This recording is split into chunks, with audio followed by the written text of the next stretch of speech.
Wow. Hi, Linda. Hey, Steve. Hi, everybody. Hi, Welcome to the show. everyone. This is Linda, the founder of GPRescue in Missouri, and I'm Steve. Um, wow, we've got an exciting show tonight, don't we? Yes. We want to get into. We had a tragedy this week, okay, and I'll just let Linda talk about this one. If you can't, I will. Uh, yeah, it's still a little hard for me. We lost our Ivan. Um, I always called him my Ivan. He was my third dog into rescue when we first started, and Ivan had a backstory, which you'll see in the video. Uh, he had a journey with us, Steve, and Yeah. he will be so incredibly missed. Yes, I'm going to tell you just what I've heard about him, what I now know about him. I wish I had known him. Yeah. This was an amazing dog Hmm. on an amazing journey, and you got him at 10 years old, didn't you? Yes. I, And t- I got a call from a woman an elderly woman who couldn't care for him. He had hot spots probably the size of a small dinner plate on his back end. And I took Ivan in and I let her keep him. And I promised her that I would take care of him always. Um, it didn't work out that way. She got sicker and sicker. But Ivan was always going to remain with me. yes, and Kat had a big hand in this. She was there Kat early on. was incredible. She Yes, lived very close to the owner, and she would go over and sit with her and sit with Ivan and bathe him and brush him and monitor his food intake and just really, I mean, she took incredible care of him. and she would transport him and She would whatever. transport him, take him to the vet. Whatever I needed her to do that I couldn't do, she did for me and for Ivan. Yes. So everybody, let's keep Amanda, the foster mom, and her family in your thoughts. Linda, absolutely. If you know Linda, you know every one of these dogs, whether they're adopted or not, they're her babies. Okay, Yes, they're her babies. So, and then keep Kat in your thoughts. And there was once again a village. So, absolutely. and the rescue was brand new back then. You didn't have No fosters available. fosters, no There was funding. yeah, We didn't have anything. yeah. So Ivan became Your a dog, personal. my personal dog. I loved Ivan as much as I love my own personal dogs at home, and Ken and I always took care of Ivan. Well, we did a tribute video for him, and we'd like to play it, and then we'll go from there. And I think I'll bring Kat up too when we do the video.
not much to say after that one. No. So Ivan, I envy everyone that knew him. I do. So He was one of the best. I found out something today that I didn't know, that his vision was not the greatest. Mm-mm. So, and it's always a reason. He was a good dog, and well, now he's pain free and he's running free, and he's waiting for everybody at the bridge. So, He will be forever loved and missed. and see there, you did that promise a long time ago, didn't you? Mm-hmm. Before you even wrote it down. So Yep. that was one thing about Ivan and Linda. Ivan was safe. No matter what, they were going to do this. They were going to fix this problem. So, and like I said, like the video said, man, whatever the doctors had to do, they tried to do it. There was no. This came at a great cost. Okay, so maybe in memory of Ivan, maybe make a donation at GPRescue.com. Donate. You know, Steve, I have to say, for founders of rescues, when you have to talk to the vet and you have to give a DNR or CPR, that is the hardest decision you will ever have to make. I can tell you that. You know, so it's not easy on when the decisions have to come down to the rescue and the founders or the board of directors or whatever it is that you have on a dog like Ivan or any dog. So I think the most awful part of that night for me was making that decision for Ivan. And I had decided to let Ivan go. I didn't want to put him through anymore. He had been through enough already his whole life. And if I could give him this, I was going to give it to him. You've got a lot of people in your corner here, Linda. Lori, hi, Lori. Lori's in New York. She has Mr. Tibbs, and another lady that doesn't give up. Sharon, thank you everybody for coming on. And it's a big loss. Anytime you lose any of your dogs, this is a big loss. It's See, huge. when we have to, as a personal owner of a dog, we have to make a decision at our vet every once in a while. But think about this: Linda has many more than we do. And Maria, thank you.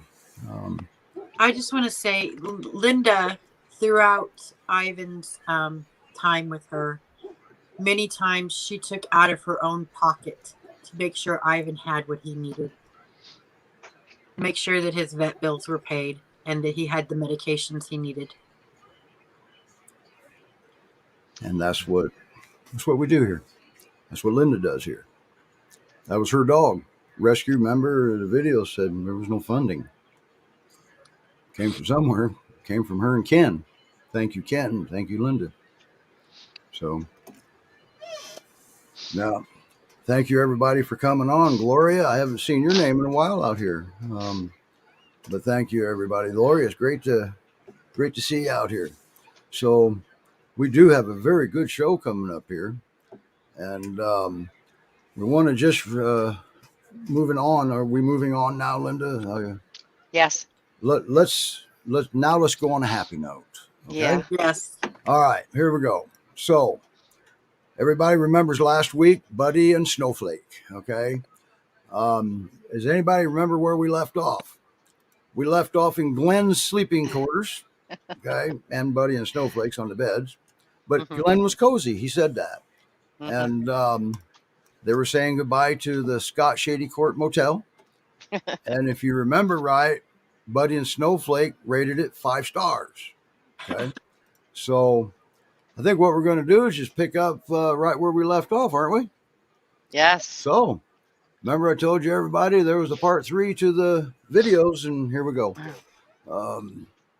And we're going to have a surprise when the video ends.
Wowzer.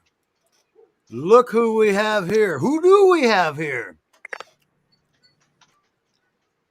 I think we're muted. Let me get you unmuted here. I'm sorry. There you go. All right. So, who is this? So this is Snowflake. We got Buddy coming. So Wow. Buddy, they're both in from outside. Come here, Buddy. Come in. You want to say hi to There everyone? they are. Buddy. Snowflake is very happy to be on camera, but Buddy's a little upset that he's not out with his herd. Here, boy. Here, buddy. Everybody, I'd like you to meet Roland and Ariel. Is that correct? I got it right? Yeah. And we have Yes. Sydney. Right. We have Sydney here as well, and Okay. Juliana's around somewhere. And you folks had Odin the hero dog, didn't you? Yes, Odin and Tessa. Odin and Tessa. For the people that don't remember, or maybe have never heard of it, Odin kind of became a hero a few years ago, didn't he? Yeah, we had we're survivors of the Tubbs fire that roared through our property. We were among the first hit, so there was we had no advance notice, and we were put in the terrible position of not having enough time to load up all of our animals. We run a rescue here, so we have goats, and now we've got horses and sheep and chickens, and we did not have time to round up all of our animals. But we wanted to take Odin and his sister Tessa, and Odin, just a puppy, just flat out refused to come with us.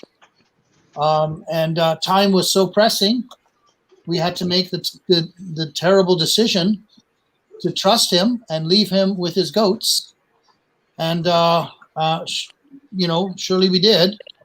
And when I came back a few days later with some shovels to put everyone to rest. We did not anticipate anybody could have lived through that. Our neighbors didn't make it through, and they're humans. Against all odds, we saw Odin. We saw Odin's tail wagging as he crested the hill, and then all of the goats appeared behind him, including some young deer that came to him for shelter. And while Tessa went with us to keep us safe, Odin stayed behind and kept every single one of his charges alive. And for those of you that have Great Pyrenees, and there's a lot of you do, because you're here watching us, that, man, if that peer gets something in his head, and you're not going to change his mind, especially if you're in an area where he's working. All right, so. Yeah. This picture here is his, it's his belly rub reward for saving the goats, isn't it? Yeah, it was. You imagine how hard that decision is. And, I really, you can't, we didn't care about losing our house or our possessions as much as, the animals we loved. Mm-hmm. But in retrospect, I don't think Odin would have forgiven me had I taken him away from his job. I agree with you on a behavioral standpoint. Yeah.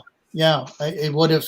He and I would have. It would have been a battle of wills. I would have had to use force against him. And when I came back, the next thing I was worried about was that he was going to resent me for having left him. Right. And it was exactly the opposite. Yep. He was so pleased with himself and so pleased with us and his sister for keeping us alive. Mm-hmm. It was it was really miraculous. Yeah. And once again, the bottom line is, for you peer owners out there, when's the last time you were able to make your peer do something he didn't want to do? Okay. So it never ends well for the human, because that peer, he's got stronger will than we do. So, but you know what? Is there a possibility that he actually, how did he survive it? I mean, it wiped out the entire area. Yep. His fur was melted from the heat. His whiskers, his eyelashes were all gone. And his paw pads were burned, but he kept every one of his goats alive. You lost none. We didn't lose a single animal. And that has to be because of his doing. Of course, they never would have made it. Wow. They never would have made it without him. Wow. Yeah. What an amazing dog. But you know what? It's an amazing breed. It is the breed. Yep. He was raised with those goats. You know, he like Buddy and Snowflake. They're family to us, but they're they have a job to help us take care of these animals in this forest, and they take that job very seriously. Yes. So now, when so the fire ended, you got all cleaned up. Obviously, you're rebuilding or rebuilt, one of the two. And did the Odin was on the news? We were hoping to have the Madison on the show tonight, but she couldn't make it, and that's okay. And we also want to send out our best wishes to Mary at the what was the name of that motel, Glenn? Shady Court. Scott Shady Court, something like that, motel in Winnemucca, Nevada, if I remember right, wasn't it? And she was coming on the show, and she felt ill, and she couldn't make it. But I believe she's watching. All right. So Mary, if you're watching, say hi to us, and we'll say hi back. She donated the room to Buddy, Snowflake, and Glenn. Yep. And I Yes, believe she did. And I believe was that you, Kat, that was talking to them? Yes, Her and I Chris. contacted them because we had figured out how long the legs were going to be for Glenn to get there, and we figured it was best for him to rest up before he went over the Sierra Mountains. So we contacted Shady Court, and they remembered Odin and were thrilled to help be a part of Buddy and Snowflake's journey. Yeah. A lot of people remember Odin. There's a hero being greeted by heroes. So which one's which? So they all are. So now Buddy and Snowflake, there's really no paw prints to fill. I mean, we put that in the video because that's a human thing. Buddy does a different job than Odin because he does it differently, because he's got a different personality. Mm-hmm. Absolutely. And how are they doing for you? So they're doing great. Having 3 instead of 2 makes it easier on them. Buddy is fiercely protective, and he really sees his role as protecting us as well as the animals. So he, Tessa is almost entirely devoted to protecting the goats, as almost as if her brother said, I need you to do this. I'm going now. I need you to take over. So Tessa's with the goats all the time. Buddy is very protective of the people as well. So he does sort of double duty, and he covers about between 60 and 75 miles a week. How do you know this? We have GPS collars on them, and this is something that we really believe in. We know where the dogs are. We can always find the dogs by their collars, and so we're fenced in, and we're in a rural area. But even still, we don't want to risk the dogs, getting out onto the road. They will try to, secure as much territory as they can, in the interest of protecting their charges. So we track them with GPS collars. They all have them. I can show you one. So we've mapped out perimeter of our land, so we get an alarm if should they ever go off property. We would get an alarm. But in general, they're really good about. They have enough land, and there's enough to protect here. That they're really good. These are the Phi collars that we've had good success with. So that's part of our of the way we manage them and keep them safe. And what kind of predators do you have in your area? Just about a little bit of everything? We don't have wolves. We have mountain lions. We have coyotes. Now they generally don't come on the land because the dogs will work together, especially at night, and nobody is dumb enough to come here. We did have a bit of an incident where just a few days ago, where Snowflake caught a bobcat and killed a bobcat. Wow. Really? Yeah. Wow. Yeah. How do you, girl? you're describing, you know what you're describing to me? Three more heroes. Yeah, absolutely. And our goats are, our goats are all safe. We don't lose. We haven't lost an animal since they've been here. We did before they got here. We lost a sheep, and we lost a goat. It was too much. Tessa couldn't do it all by herself, Too could she? much for Tessa by herself. She's got to sleep, poor thing.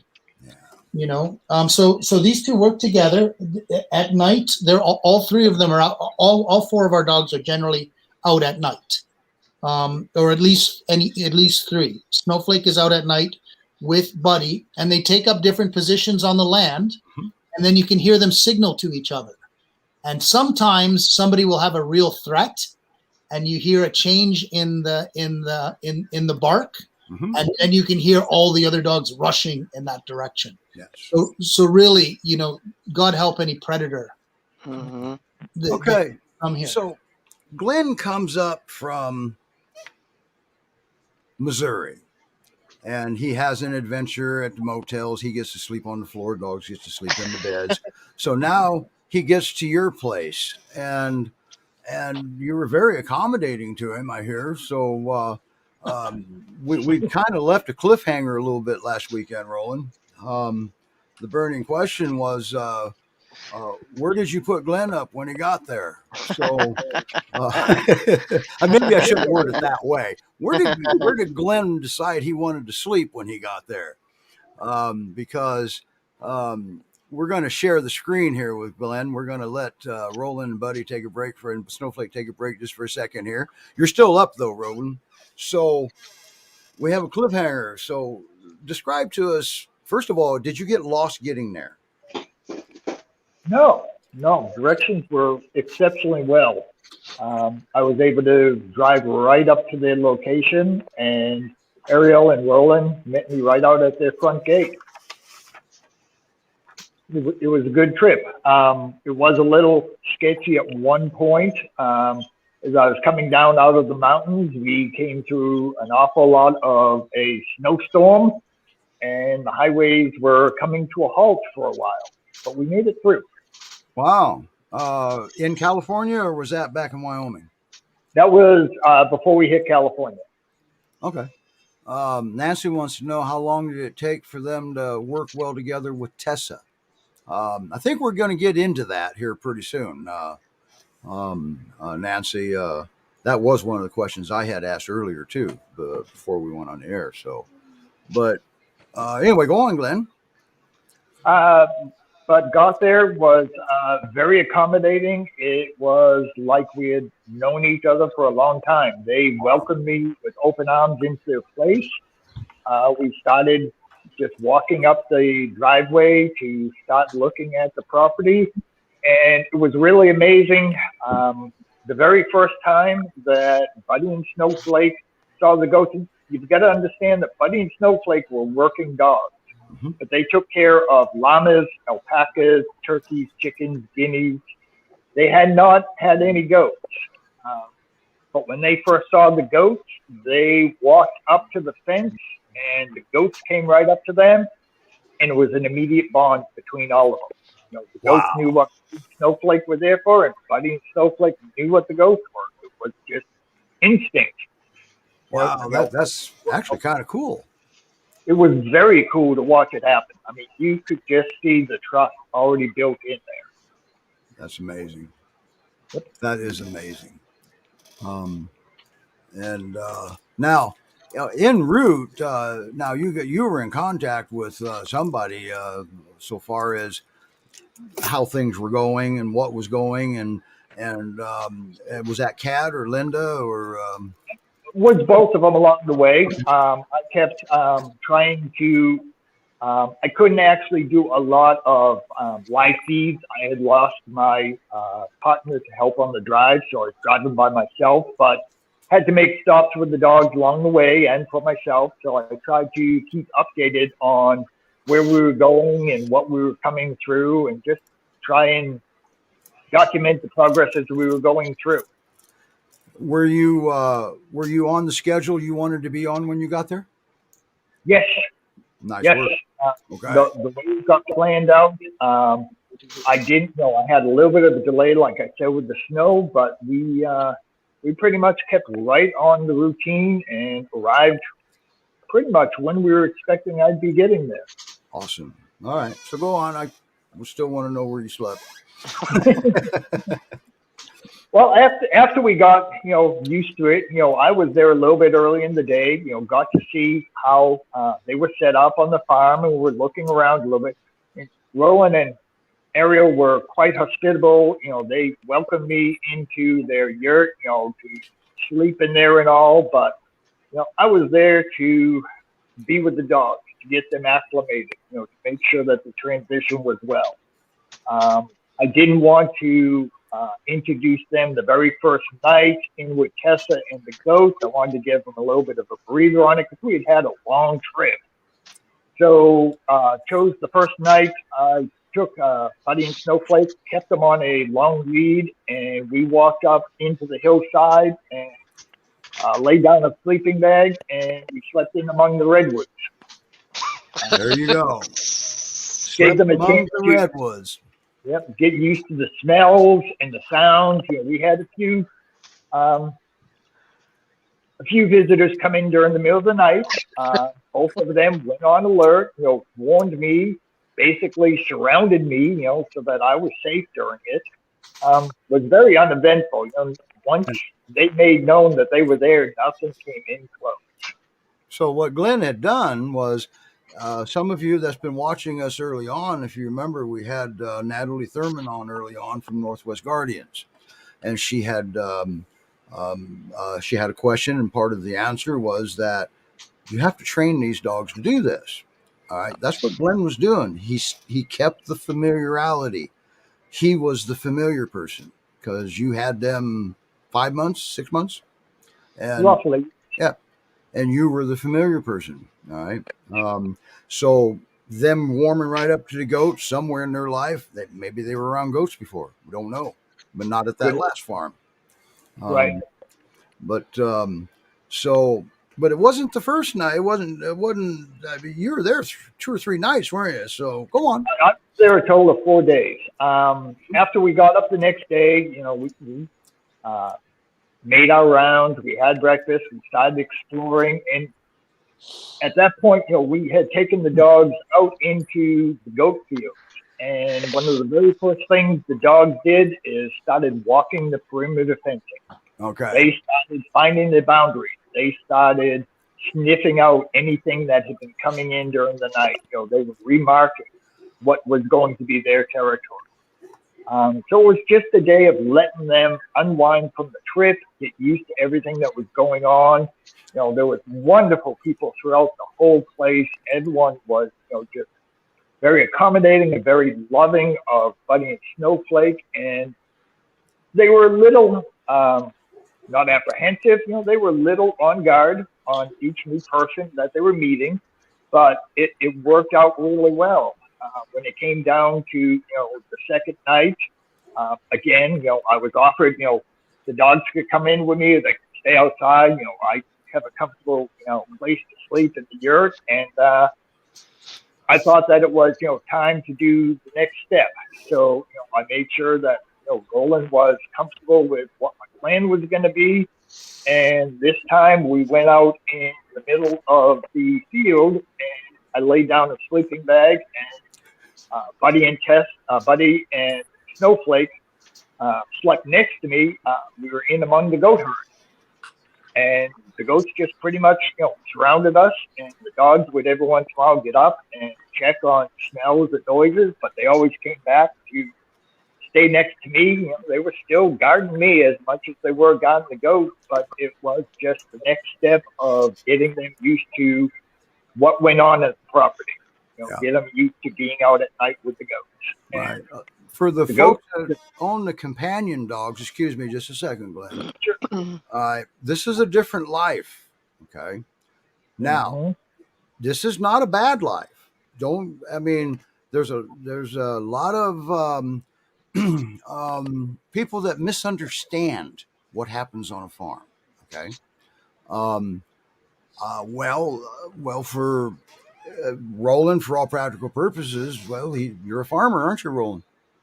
we certainly run a lot of land, and we have a lot of animals. We don't profit. This isn't how Right. we make our living. Okay. Yeah, but a lot of these animals are from agriculture. Right. And well, those are two farm dogs right there, Buddy and Snowflake. Yep. And now that's Odin and Tessa, and this is a farm, so they're not abused, abandoned animals. Okay, they're very well cared for, and most farms do. Now, I said most farms. Okay, sometimes you get because the farm gets out of hand, they lose their farm or whatever circumstances beyond their control. But this is how a farm usually is. Sorry, Glenn, go ahead. I'm sorry. I was just saying, where they are, Buddy and Snowflake are surrounded by love. Look at Tessa and Odin right there. Yep. So I just wanted to clear things up because I hear it a lot. I'm sure Linda does sometimes about the farmers. Farmers. No, that's not how it is. Farm life doesn't always mean a bad life. No, it doesn't. But when you have livestock guardian dogs, I wouldn't. I mean, I know Roland. God, I know I got on his nerves with all my questions, but I never wanted Buddy and Snowflake to go anywhere that they weren't going to be loved. Yeah, you they told had me to be loved. Well, you told us last week you were hard on Roland. I was. Wow. She's hard on everybody, Roland, just so you know. Oh, I knew. And I understood the motivation. I certainly didn't take it personally because These it's are not dogs. Right? It's not about us. It's about the dogs. That's right. And I don't blame her at all. I'm glad that she does that. That's how she found the right home for them. Right. Also, these dogs were going 1,800 miles away from her. Yes. And that's a hard thing for her to let them go that far away from her. Yeah. It's kind of all or nothing. I'm surprised Linda didn't fly out and do a home check in person. But anyway. But so Glenn, now he spent 2 nights out there with the dogs, and so that's why I wanted to bring that up. Farm life's not always a bad life. Okay, I was perfectly comfortable. And your dogs are spayed and neutered too, probably. I would imagine. Absolutely. There you go. All of our dogs. That's part of the requirements, Steve. Yep. That's right. I forgot about that. This is rescue. Oh, well, wait a minute. Yes. I'm part of this rescue. I get silly sometimes. All right, Glenn, I'm sorry to interrupt. So now we're still out in the fields now. Yep. It was an uneventful night. We heard some coyotes in the distance, but no one was coming on the property. The goats were quite comfortable. They were not nervous being around Buddy and Snowflake, being in among them, or either, I wasn't following them, which, that was a concern if they were going to not be used to me. But it just all fell in that night. We just worked, each day we took a little bit step further, and, just slowly introduced, and the dogs they picked up on this place and picked up with the people wonderfully. Yeah, I saw some video where Roland was involved in this also, and I believe Ariel was too. We see her arm. Yes. She really was involved more than her arm, but and I heard a lot of Ariel from Linda and Kat. She's involved quite a bit, isn't she? Very much so. Yes. It wasn't me with the dogs. It was, Roland and Ariel, and everyone there was taking an active part in making sure that this was going to be the best transition for them. I think Snowflake's doing pretty decent transition here. Look at that face. Yeah. That face. Oh. Well, they have. Go ahead. I'm sorry. I'd like to believe that they have it all here. They have an opportunity to do what they're meant to do. They have a sense of purpose and fulfillment. They have a very healthy life. They've got safety. Their fence is secured. They have a secure fence. They have safety, and they get as much love as they want. There you go. So they're still companion dogs. I know some farmers just they'll drive their truck out and dump a bunch of food on the ground once a day, and that's a different type of working dog than Buddy and Snowflake. You know, we don't. Again, we're not that kind of farm, and You reward your dogs for doing a good job. yeah, they're part of our family. Yeah, It's part of it is the joy of being their companion. Right? That's Yeah. right. yeah, you got it going on. I heard Glenn say, "Well, he wants to go back." We had a good time. Yeah. And You it got was the transition was, it couldn't have been better. By the time Glenn left, you know, people always underestimate the intelligence of dogs. They understood exactly what was happening. They understood. I'm convinced that by the first night, they understood why Glenn was here and what he was doing for them, because the dogs took that time to become comfortable. And when Glenn left, you know, of course, you could see they missed him, and they were distraught that he was gone. But they weren't anxious, or they didn't display a lot of anxiety or No discomfort. separation anxiety is what you're saying. They understood what Glenn was asking them to do.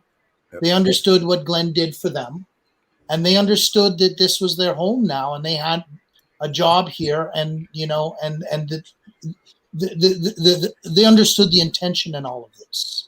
So I don't think it could have worked out much better. I really don't think it could have worked out much better for I these don't dogs. think so either.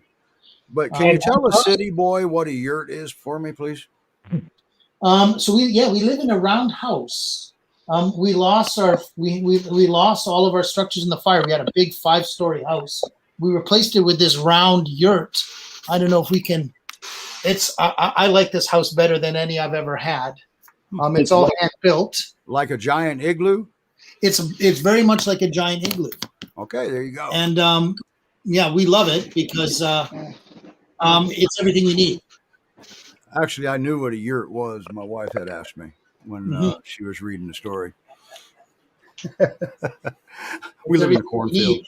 It gives us more money to focus on outbuildings and, right. and you know what our real goal is here, right. was to take care of this forest and right. take care of all Can this. I just say one thing?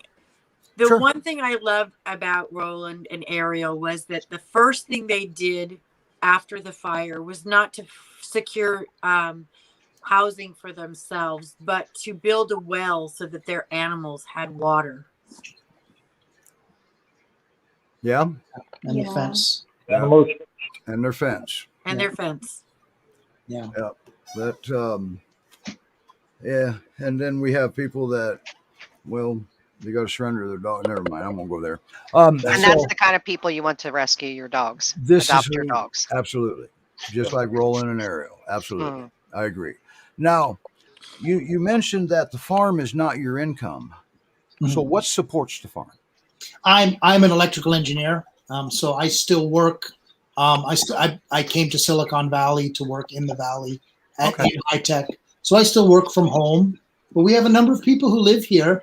We all live together to rebuild and build and take care of this place. So it's a little bit of a commune of people sort of who are like-minded. Our goal is to have a very eco-conscious, to live very eco-consciously and sustainably, and to protect this really sort of this land and so you work, earn money, and that's what supports the farm. Yeah. Okay. I understand. Wow. That's pretty cool. It's quite a blessing. Now here's what I was under the impression. Now you said it's, a lot of families living there. You guys are rebuilding like a commune, but I kind of personally I thought it was more like a farm instead of a commune. Yeah.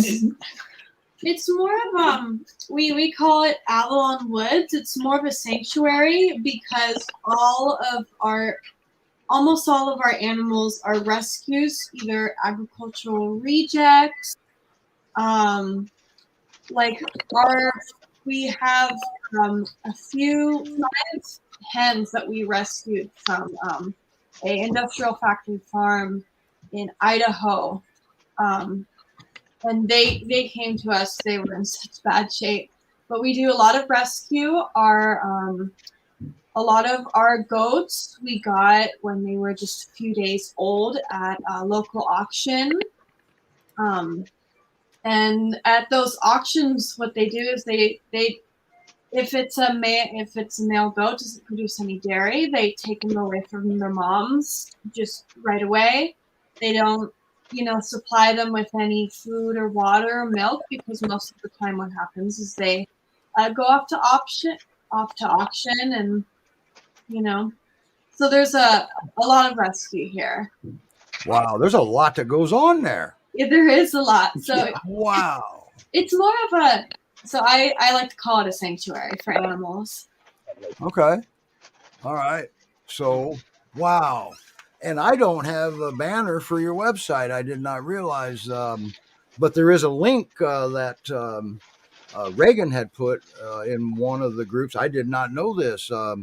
I feel embarrassed, and I feel kind of like an idiot right about now.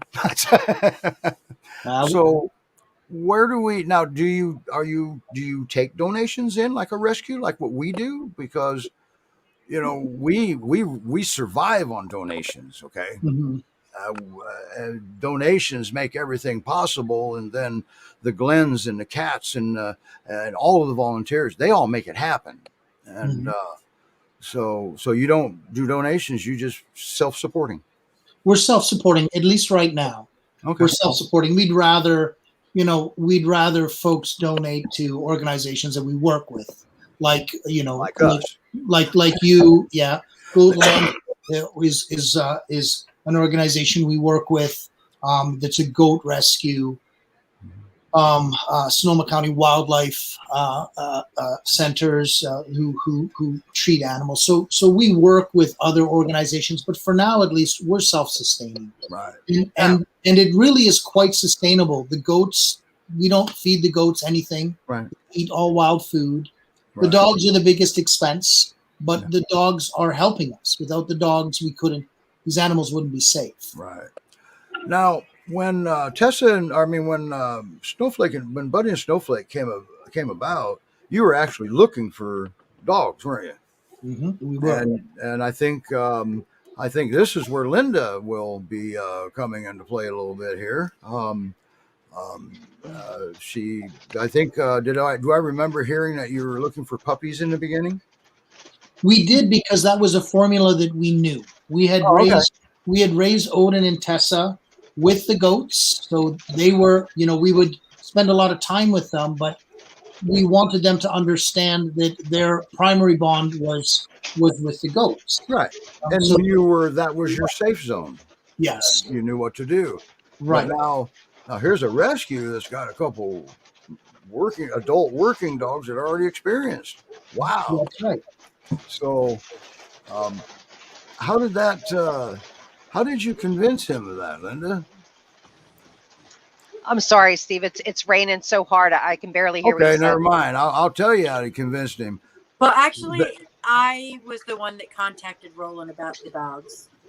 Roland was a friend of mine through Facebook. We got together during the fires because during that time they couldn't communicate with each other in the area, so they did relays. Yes, right. And so I was part of the relay, and we became Facebook friends. And of course, Odin was my hero.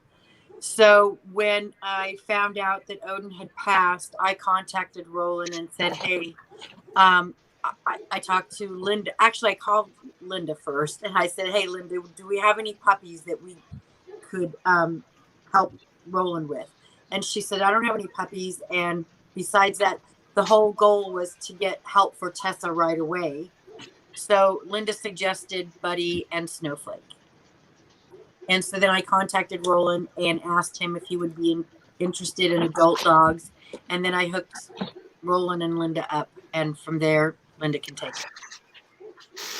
Yeah. Well, then you had to convince Glenn. Sometimes it's hard to get a dog away from Glenn sometimes.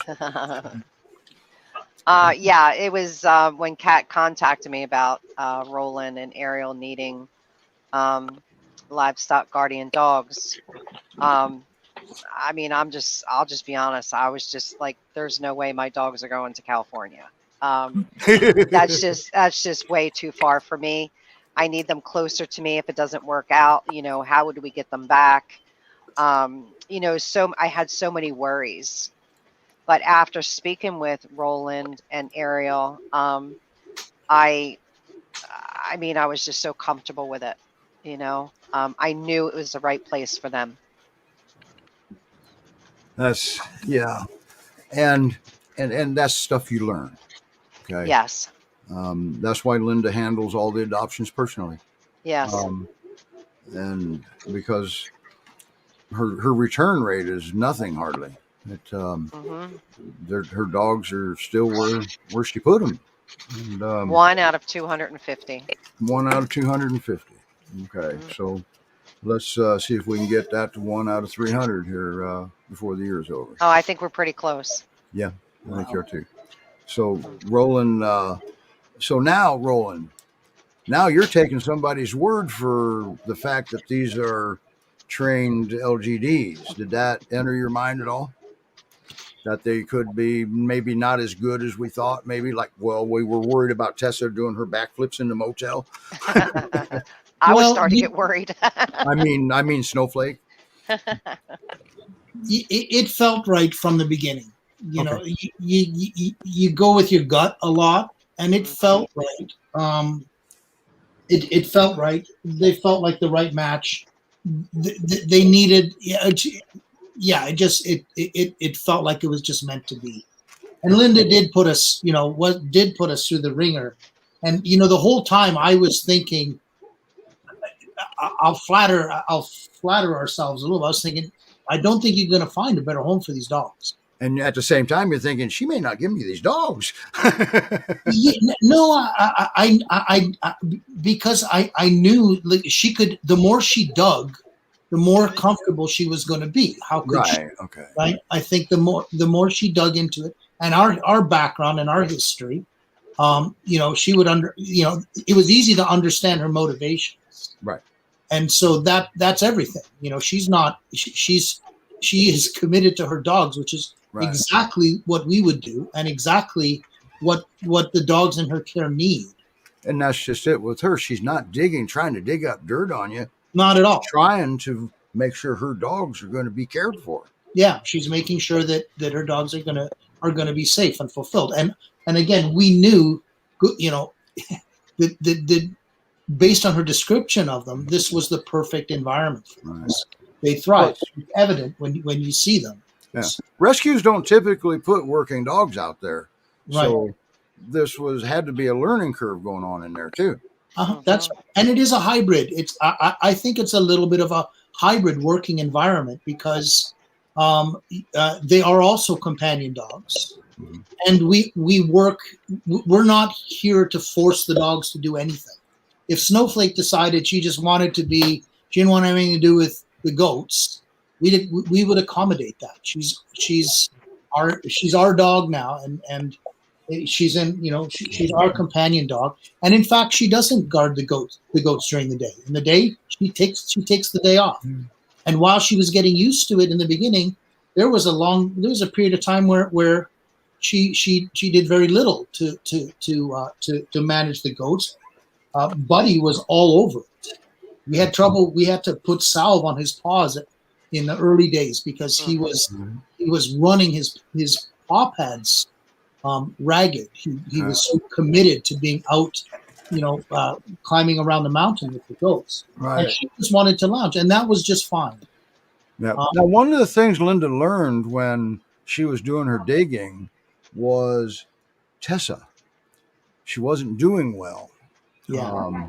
She was trying to do well. She wasn't doing well because she was taking on her work, Odin's work, and missing Odin probably. They were litter mates. Could have been a bond. We don't know. I don't know. You would know that. So that's another thing that she discovered, isn't it, Linda? Yeah. Roland and Ariel spoke a lot about Tessa, and what really, resonated with me was when they said she was tired. Mm-hmm. She was tired. She was grieving. she was trying to do the work of her and Odin together. How can you not take that burden from Tessa? I mean, I don't even know Tessa, but if I could do something like that for her, I was going to do that. Yeah. And you did. Yes. And the donors, the volunteers, Mm-hmm. just like the video said, donors made it possible and volunteers made it happen. And I think Roland, when she first seen, I think there was, I don't know if I was on FaceTime or whatever it was, but when Tessa first seen them, it almost looked like she had a look of relief on her face. And I will never forget that. I mean, she was like, help, help is here. And I think it was the second night, Roland, Buddy and Snowflake were inside the yurt at the moment, and Tessa sounded an alarm outside. Mm-hmm. And the two of them just tore out the back door, picked up their spots, their barking joined in with hers, and they just joined right in with her. Yeah. wow. Yeah. Wow. It was meant to be, Steve. Yeah. Now you had some rain last week, didn't you?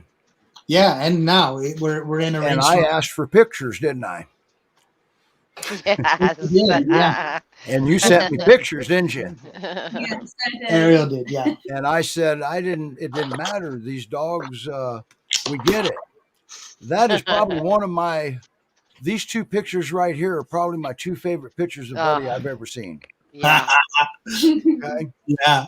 And That's I told amazing. Glenn he forgot to dry him off when he bathed him before he left.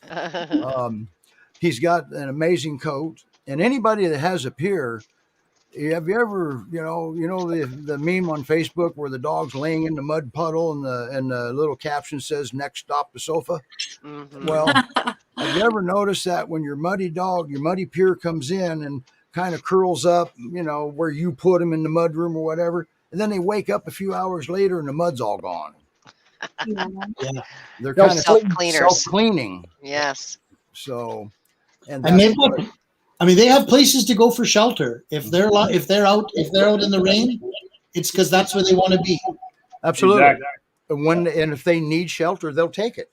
Mm-hmm. They're a very smart breed. They know how to think about that. So, wow, this has been an hour already.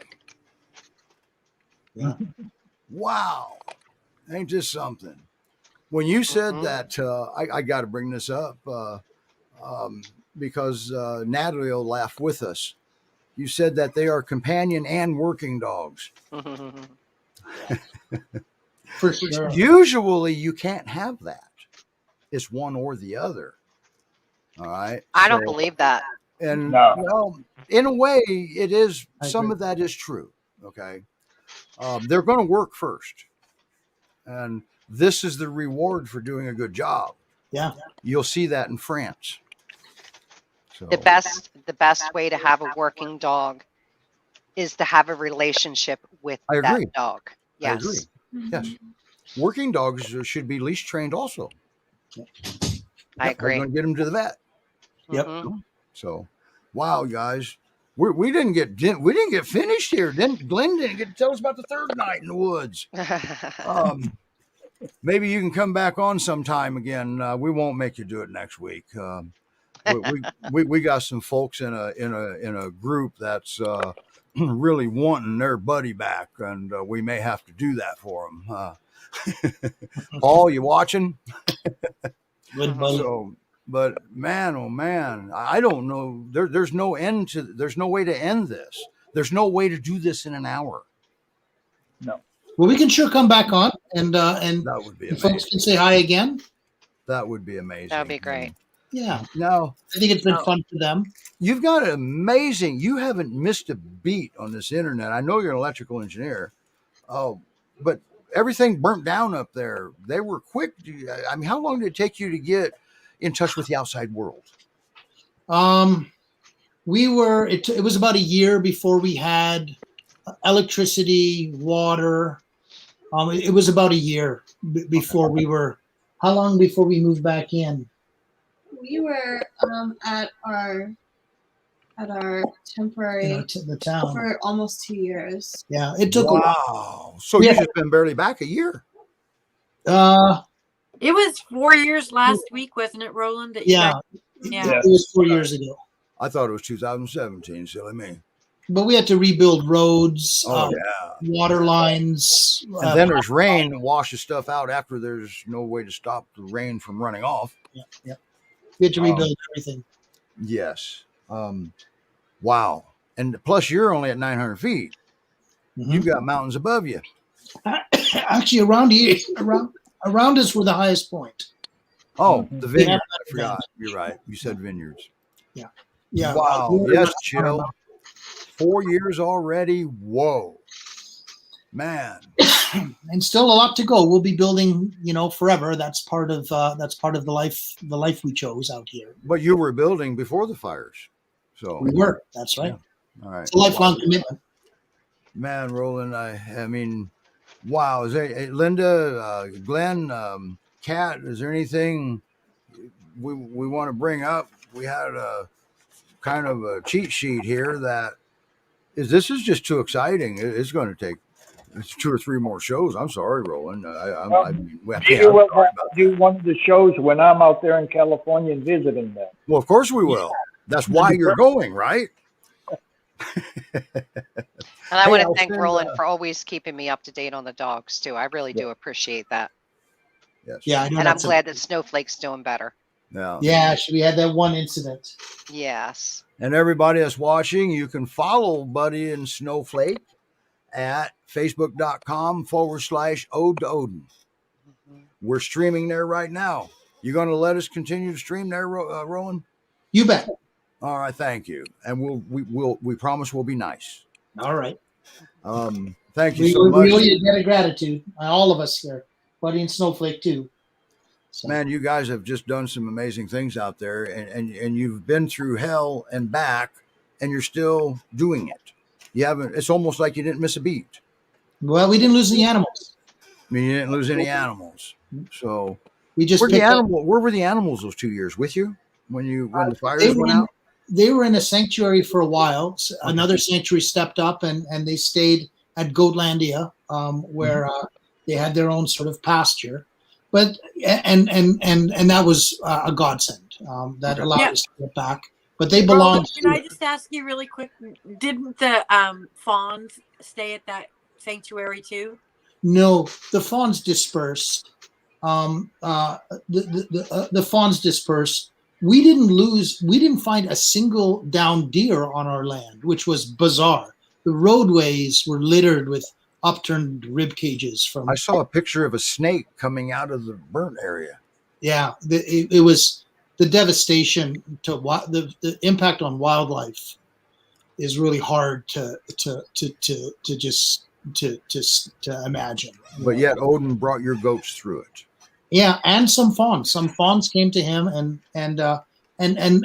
they ran off. They did, wherever they went, they didn't perish on our land because we didn't find a single one, which was And really. you have a lot of land, don't you? We've got about 35 acres, but it's wild. It's mostly wildland.